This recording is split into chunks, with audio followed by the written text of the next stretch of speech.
worked in a factory that produced cars, and your job was to check for defects. You know, kick the tires, slam the doors, etc., drive it around. And you caught every single mistake, and you rejected it. How long would it take that process to change the car to an airplane? You say it'll never change it. That's my point. Natural selection is like a quality control. It makes sure the bad ones don't survive, but it's not going to change it to something else.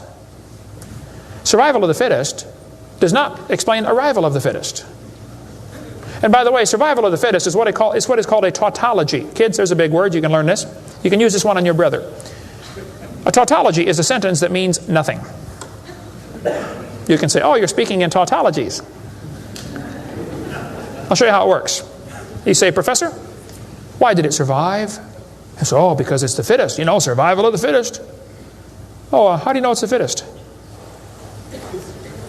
Because it survived. I see. Is that the way it works?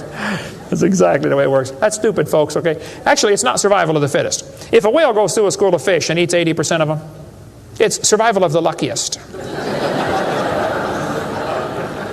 I mean, if a snake crawls into a bird's nest and eats 3 out of 4 eggs, does the snake select the weakest of the birds to eat? There's still an egg, man. He's going to eat them all. Okay?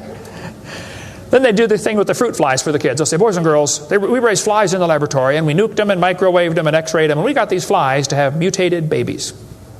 We got flies with curled wings. They fly around, bzz, bzz, bzz, bzz, couldn't go anywhere.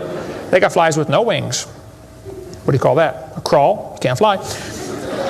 They raised all these mutated flies in the laboratory and said, you know what, folks? Every fly we got was worse off than Grandpa Fly. Yeah.